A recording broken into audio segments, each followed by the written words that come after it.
Pine ന്യൂസിലേക്ക് സ്വാഗതം. രാഹുൽ മാങ്കൂട്ടത്തിനെ തോൽപ്പിക്കാൻ ശ്രമിച്ചവരോട് ഒറ്റ വാക്കിൽ ഈ എപ്പിസോഡിന്റെ ആദ്യമേ ഒരു വിവരം പറഞ്ഞു വെക്കുന്നു. രാഹുൽ മാങ്കൂട്ടത്തിനെ തോൽപ്പിക്കാൻ നിങ്ങൾക്ക് ആർക്കും കഴിയില്ല മക്കളെ. കാരണം രാഹുൽ മാങ്കൂട്ടത്തിൽ ഒരു ചില്ലറക്കാരനായിട്ടൊന്നും നിങ്ങൾ കണക്കാക്കി കളയരുത്. രാഹുൽ മാങ്കൂട്ടത്തിന്റെ ഇപ്പോൾ പുറത്തു വന്നിരിക്കുന്ന ചില കാര്യങ്ങളുടെ അടിസ്ഥാനത്തിൽ ആ ചെറുപ്പക്കാരനെ അങ്ങനെ വിധി എഴുതി തള്ളാനൊന്നും പറ്റുകയില്ല. കാരണം ചുരുങ്ങിയ കാലം കൊണ്ട് രാഹുൽ മാങ്കൂട്ടം നേടിയ ഒരു ജനപ്രീതിയുണ്ട്. ഞാൻ ഇപ്പോൾ ഒടുവിലത്തെ സംഭവത്തിനെ ചേർത്തല്ല പറയുന്നത്. രാഹുൽ മാങ്കൂട്ടത്തിന്റെ പൊളിറ്റിക്കൽ ഗ്രാഫിന്റെ വളർച്ചയുടെ പിന്നിൽ രാഹുൽ മാങ്കൂട്ടം തന്നെയാണ് ഉണ്ടായിരുന്നത്. പക്ഷേ രാഹുൽ മാങ്കൂട്ടത്തിന്റെ നാവിന്റെ മൂർച്ച തിരിച്ചറിഞ്ഞവരാണ് രാഹുൽ മാങ്കൂട്ടത്തിനെ കുരുതി കൊടുക്കുന്നതിന് വേണ്ടി മുന്നിട്ടിറങ്ങിയത്. നാവിന്റെ മൂർച്ച അറിഞ്ഞ മറ്റ് രാഷ്ട്രീയ പാർട്ടികളുടെ കാര്യം മാത്രമല്ല ഞാൻ പറയുന്നത്. ഈ ഗ്രാഫ് ഉയരുന്നത് കണ്ട് വല്ലാതെ അമ്പരന്ന് പോയ കുറെ കോൺഗ്രസ്സുകാരുമുണ്ട്. കോൺഗ്രസിന്റെ ആ ഒരു അണികൾ എന്ന് പറഞ്ഞാൽ കോൺഗ്രസ് അണികൾ എല്ലാം എന്നല്ല ഞാൻ പറഞ്ഞു വെക്കുന്നത്. രാഹുൽ മാങ്കൂട്ടത്തിന്റെ വളർച്ചയിൽ കണ്ണ് മഞ്ഞളിച്ചു പോയ ചില കോൺഗ്രസ്സുകാരും കൂടി ചേർന്ന് ചെയ്തു വെച്ചതൊക്കെയാണ് ഇപ്പോൾ രാഹുൽ മാങ്കൂട്ടത്തിന് പാരയായി വന്നത്. ചേർന്ന് നിന്നുകൊണ്ട് രാഹുൽ മാങ്കൂട്ടത്തിനെ ശരിക്കും മനസ്സിലാക്കി രാഹുൽ മാങ്കൂട്ടത്തിന്റെ വളർച്ചയെ ഈ തടസ്സമാക്കിക്കൊണ്ട് എന്തെല്ലാം ചേരുവകകൾ കൊണ്ടുവരാമോ എന്ന് വലിയൊരു റിസർച്ച് കഴിഞ്ഞ കുറെ നാളുകളായി കോൺഗ്രസിനകത്തുണ്ടായിരുന്നു, കോൺഗ്രസിന് പുറത്തും ഉണ്ടായിരുന്നു. പുറത്ത് ആരൊക്കെയാണെന്ന് ഞാൻ പറയേണ്ടതില്ലല്ലോ. ഒരൊറ്റ പാർട്ടി, ഒരു പാർട്ടിക്ക് മാത്രമേ രാഹുൽ മാങ്കൂട്ടത്തിനെ പുറമെ വലിയ ഒരു പ്രശ്നമായി ബോധ്യപ്പെട്ടിരുന്നുള്ളൂ. അത് CPM തന്നെയാണ്. CPMന് നന്നായിട്ടറിയാം രാഹുൽ മാങ്കൂട്ടം കോൺഗ്രസിന്റെ ഏറ്റവും കരുത്തനായ ഒരു നേതാവായി മാറും എന്നുള്ള കാര്യത്തിൽ. ഒന്നും കൂടി ഞാൻ പറയാം, പല ആളുകളിൽ ഇന്നല്ലെങ്കിൽ നാളെ രാഹുൽ മാങ്കൂട്ടം ഈ കോൺഗ്രസിനെ നയിക്കുന്ന ഒരു പ്രധാന നേതാവായി വളരുമെന്ന് മാത്രമല്ല, കേരളത്തിന്റെ മുഖ്യമന്ത്രിയായി പോലും ഒരു സമയം അവരോധിക്കപ്പെടേണ്ടി വരുന്ന ഒരു നേതാവായിരിക്കും രാഹുൽ എന്ന് മണത്തറിഞ്ഞിരുന്നു. രാഹുലിന്റെ പിന്നാലെ ഉള്ളത് ചില്ലറ ആൾക്കൂട്ടമൊന്നുമല്ല. നിങ്ങൾ ഉദ്ദേശിക്കുന്ന എഴുതി തള്ളാവുന്ന ആളുകളുമല്ല രാഹുൽ മാങ്കൂട്ടത്തിന് തുടക്കം മുതൽ നാൾ ഇതുവരെ പിന്താങ്ങിയിട്ടുള്ളതും ഇന്നും പിന്താങ്ങുന്നതും. എന്തെല്ലാം ചെയ്തിട്ടും രാഹുൽ മാങ്കൂട്ടത്തിന്റെ ജനപിന്തുണയിൽ 1% പോലും കുറവ് വന്നിട്ടില്ല. ഇതിനകത്ത് ചേർത്ത് നമുക്ക് പറയാവുന്ന ഒരു കാര്യം കൂടിയുണ്ട്. ഷാഫി പറമ്പിലും രാഹുൽ മാങ്കൂട്ടവും ചേർന്ന് ഒരു വലിയ അണിയെ ഇവിടെ സൃഷ്ടിച്ചെടുത്തിട്ടുണ്ട്. സൈബർ ഗ്രൂപ്പ് എന്ന് നിങ്ങൾ വിളിച്ച് ആക്ഷേപിക്കാം. പക്ഷേ സൈബർ ഗ്രൂപ്പ് മാത്രമായി അവരെ അങ്ങ് ഒതുക്കാൻ വരട്ടെ. ഒരു കൈ ഞൊടിച്ചു കഴിഞ്ഞാൽ രാഹുൽ മാങ്കൂട്ടത്തിനും ഷാഫി പറമ്പിലിനും പിന്നിൽ അണിനിരക്കാൻ യുവാക്കളുടെ ഒരു വലിയ നിര അവർ സജ്ജമാക്കി വെച്ചിട്ടുണ്ട്. ഇതാണ് ഷാഫി പറമ്പിലിന്റെയും രാഹുൽ മാങ്കൂട്ടത്തിന്റെയും ഏറ്റവും വലിയ വിജയം. പലപ്പോഴും നമ്മുടെ കോൺഗ്രസിലെ പല നേതാക്കൾക്കും പറ്റുന്നൊരു കാര്യം, പിന്നിൽ ആൾക്കൂട്ടം ഉണ്ടാവില്ല. ഇവരൊക്കെ തന്നെ ഒരു ഗോഡ് ഫാദറിന്റെ നിഴലിൽ വളർന്ന് അങ്ങനെ പന്തലിച്ച് ഓരോ സ്ഥാനങ്ങളിൽ എത്തും. പക്ഷേ അവരോടൊപ്പം നിൽക്കാൻ എത്ര കോൺഗ്രസ്സുകാരുണ്ടാവും? ഉണ്ടാവില്ല എന്നുള്ളതാണ് യാഥാർത്ഥ്യം. ഒറ്റയ്ക്ക് തന്നെ അവരെ പുറത്താക്കിയാൽ അവർ ഒറ്റയ്ക്ക് പോകും. ചിലപ്പോ അവരുടെ മച്ചമ്പിയും അളിയനും ബന്ധുക്കളും ഒക്കെ ചിലപ്പോൾ കൂടെ പോയെന്ന് വരും. പക്ഷേ അണികൾ പോകാനുണ്ടാവില്ല. കാരണം അണികളെ സൃഷ്ടിക്കുന്നതിൽ ഇവരൊക്കെ തന്നെ നല്ലൊരു ശതമാനം, എല്ലാവരും ഒന്നും ഞാൻ പറയില്ല കേട്ടോ, നല്ലൊരു ശതമാനം ആളുകളും വൻ പരാജയമാണ്. അത് നന്നായിട്ട് അറിയാവുന്ന ഒരു വിഭാഗമാണ് കേരളത്തിലെ ജേർണലിസ്റ്റുകൾ. അവർക്കറിയാം ഇവിടെ എത്ര പേരുടെ കൂടെ, എത്ര കോൺഗ്രസ് നേതാക്കളുടെ കൂടെ അണികളുണ്ട്, എത്ര പേർ വെറും പത്രപ്രസ്താവനകളിലും അതുപോലെ സോഷ്യൽ മീഡിയകളിലും മാത്രമായിട്ട് ഈ നിറഞ്ഞു നിൽക്കുന്നത് എന്ന് ജേർണലിസ്റ്റുകളോട് ചോദിച്ചാൽ അവർ അക്കമിട്ട് പറഞ്ഞു തരും നേതാക്കളുടെ ലിസ്റ്റ്. അവിടെ ഒന്നും തന്നെ ഷാഫി പറമ്പിലുമില്ല, രാഹുൽ മാങ്കൂട്ടത്തിലും ഇല്ല. ഇവർക്ക് സ്വന്തം ഒരു അണിനിര ഉണ്ടാക്കാൻ ബോധപൂർവം തന്നെയാണ് അവർ ശ്രമിച്ചത് എന്ന് ഞാൻ മനസ്സിലാക്കുന്നു. പക്ഷെ അങ്ങനെ ബോധപൂർവം ആരെങ്കിലും ശ്രമിച്ചാൽ അങ്ങ് അണികൾ ഉണ്ടാവുമോ? അങ്ങനെ ഉണ്ടാവുകയില്ല.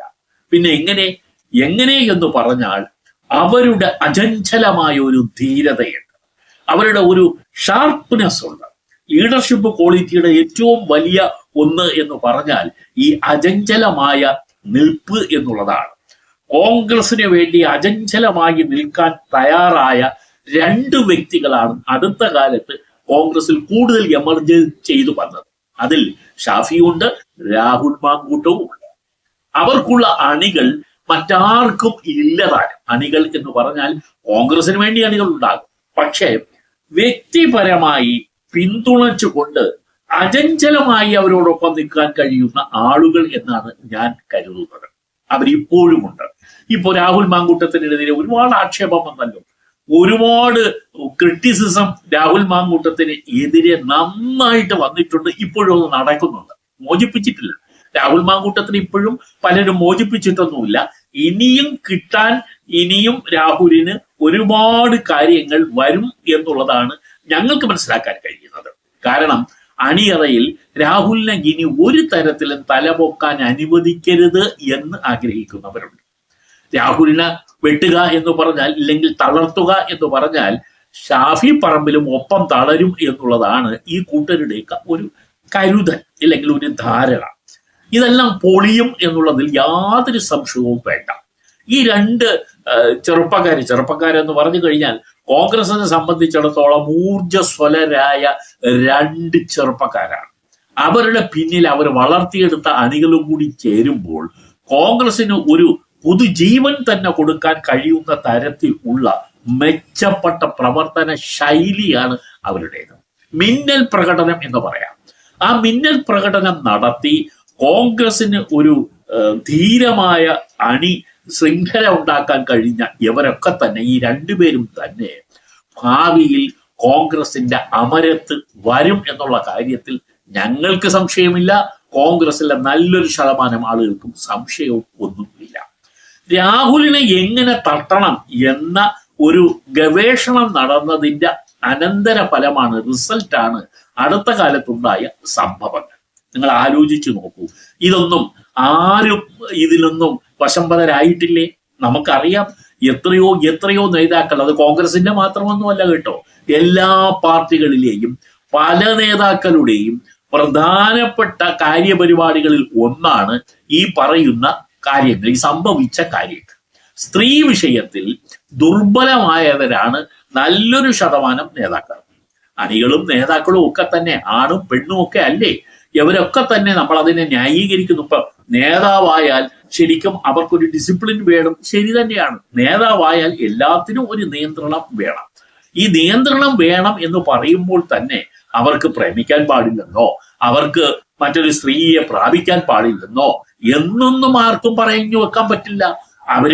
ആരും പുരുഷന്മാരാണ്. പുരുഷന്മാരാകുമ്പോൾ സ്വാഭാവികമായും പ്രണയബന്ധങ്ങൾ ഉണ്ടാകും, പരസ്ത്രീ ബന്ധങ്ങൾ ഉണ്ടാകും. അതൊക്കെ ഈ കല്ലെറിയുന്നവരോടൊക്കെ തന്നെ മഹാനായ ജീസസ് പറഞ്ഞിട്ടുണ്ട്, പാപം ചെയ്യാത്തവർ കല്ലെറിയട്ടെ. അങ്ങനെ ഉള്ളവരാരെങ്കിലും ഉണ്ടെങ്കിൽ കല്ലെറിഞ്ഞോളൂ.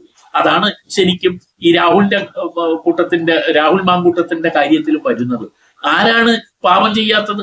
പലരുടെയും പാസ്റ്റ് ഹിസ്റ്ററി എടുത്തു നോക്കിയാൽ മതി.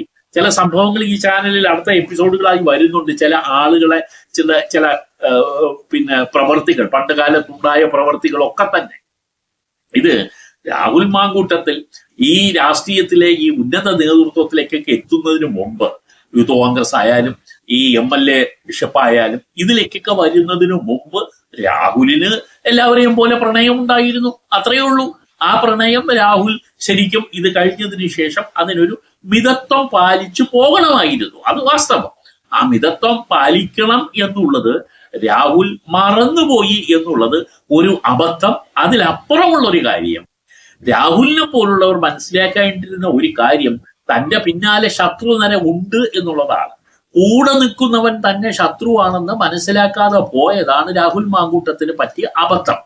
രാഹുൽ മാങ്കൂട്ടത്തിന് വന്നിട്ടുള്ള ചില മെസ്സേജുകൾ മറ്റു ചില കുട്ടി നേതാക്കൾ വരെ ഇപ്പോ എല്ലാവർക്കും ഷെയർ ചെയ്തുകൊണ്ട് നടക്കുകയാണ്. കണ്ടോ, രാഹുൽ മാങ്കൂട്ടത്തിൽ അയച്ച മെസ്സേജ് ഇതാണ്, വന്ന മെസ്സേജ് ഇതാണ് എന്നുള്ള നിലയിൽ ഇവരൊക്കെ തന്നെ അത് കൊണ്ടു നടന്ന് പലരെയും കാണിച്ചു കൊണ്ടിരിക്കുകയാണ് ഇപ്പോഴും.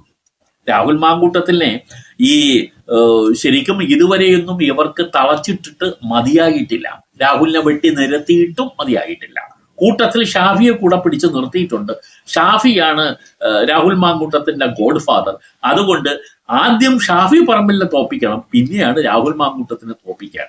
സംഘടനാപരമായി എങ്ങനെ ഇവരെ രണ്ടുപേരെയും മുക്കിത്താഴ്ത്തണം എന്നുള്ള ഗവേഷണം ആരംഭിച്ചിട്ടുണ്ട്. ആ ഗവേഷണത്തിന്റെ ഒരു റിസൾട്ട് ആയിരുന്നു മുമ്പ് സംഭവിച്ച ഈ കാര്യം, അടുത്ത കാലത്ത് സംഭവിച്ച കാര്യങ്ങൾ.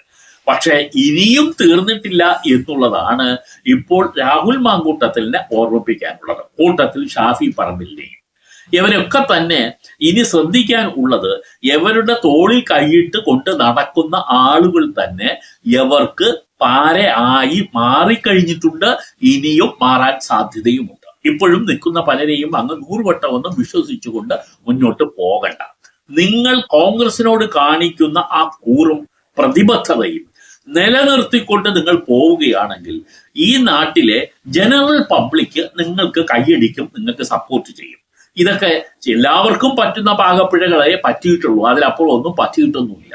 പക്ഷെ ഇനി നിങ്ങൾ വളരെ സൂക്ഷ്മതയോടുകൂടി പോകണം എന്ന് ഈ നാട്ടിലെ ജനം ആഗ്രഹിക്കുന്നുണ്ട്. കോൺഗ്രസിനെ സ്നേഹിക്കുന്നവർ ആഗ്രഹിക്കുന്നുണ്ട്. നിങ്ങളുടെ വളർച്ചയെ ഇഷ്ടപ്പെടുന്നവർ ആഗ്രഹിക്കുന്നുണ്ട്. അതുകൊണ്ട് ഇപ്പോൾ സംഭവിച്ചതൊക്കെ വെച്ചുകൊണ്ട് തന്നെ എല്ലാം തീർന്നു എന്ന് രാഹുൽ മാങ്കൂട്ടത്തിൽ കരുതേണ്ടതില്ല. ഷാഫി പറമ്പലിന് എതിരെ വാളോങ്ങുന്നവരും ഒന്ന് അറിഞ്ഞിരിക്കുക, ഈ 2 ചെറുപ്പക്കാരുടെയും വളർച്ച തുടങ്ങിയിട്ടേ ഉള്ളൂ, ഇവർ ആരംഭിച്ചിട്ടേ ഉള്ളൂ. ഇവരുടെ നിലനിൽപ്പ് എന്ന് പറയുന്നത് ഇനി വരും കാലത്ത് നിങ്ങൾ കണ്ടറിയുക. കാരണം ഇവർക്ക് വേണ്ടി അത്യുന്നതങ്ങൾ ഇപ്പോഴും തയ്യാറായി കിടപ്പുണ്ട്. അത് ഇവർ അവിടെ എത്തുക തന്നെ ചെയ്യും എന്ന് വിശ്വസിക്കാനാണ് ഞങ്ങൾക്ക് ഇഷ്ടം. ആരെ വെച്ചാലും ശരി, കഴിവുള്ളവൻ, മിടുക്കുള്ളവൻ, അവൻ തളരാതിരുന്നാൽ, അവൻ പൊരുതാൻ ഇറങ്ങിയാൽ വിജയം അവന് വേണ്ടി തന്നെ ആയിരിക്കും. ഇതുവരെയുള്ള പല നേതാക്കളുടെയും ചരിത്രം എടുത്ത് പരിശോധിച്ച് കഴിഞ്ഞാൽ അത് വ്യക്തമാണ്. കാരണം ഒരിക്കലും ഒരാൾ ഒരു പ്രാവശ്യം തോറ്റു എന്ന് പറഞ്ഞാൽ സമ്പൂർണ്ണ തോൽവി എന്നൊന്നും പറയാൻ ഇല്ല. അയാൾ ശക്തനായി തന്നെ തിരിച്ചു വരും. കാരണം അയാളുടെ ഉള്ളിൽ ഒരു അഗ്നി ജ്വാല ഒളിച്ചു കിടപ്പുണ്ട്. ആ ജ്വാല അത് അയാളെ എത്തേണ്ടിടത്ത് എത്തിച്ചിട്ടേ തിരിച്ചു പോവുകയുള്ളൂ. കത്തിക്കാളുന്ന ആ ജ്വാല എന്ന് പറയുന്നത് ഈ വീറും വാശി ഉള്ള ഒരു ജ്വാലയാണ്. ആ ജ്വാലയുടെ ആ ഒരു ആവേശത്തിലാണ് രാഹുലും അതുപോലെ ഷാഫിയും ഒക്കെ തന്നെ കേരള രാഷ്ട്രീയത്തിൽ ഇടിച്ചു കയറിയത്. അവർ വളർന്നു കയറിയത് ആരും ഇങ്ങനെ ഉയർത്തി വെച്ചത് കൊണ്ടല്ല, കഴിവും മിടുക്കും കൊണ്ട് കടന്നു വന്നവരാണവർ. അവർക്ക് ജനം പിന്തുണ കൊടുക്കുന്നത് നമ്മൾ കണ്ടതാണ്.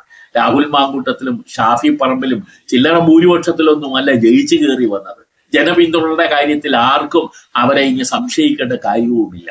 ഇവിടെയാണ് രാഹുൽ മാങ്കൂട്ടവും ഷാഫി പറമ്പിലും കേരളത്തിലെ കോൺഗ്രസിന്റെ ഏറ്റവും നല്ല വാഗ്ദാനങ്ങളാണെന്ന് ഉറപ്പിച്ചു പറയാൻ ഞങ്ങളെയും പ്രേരിപ്പിക്കുന്നത്.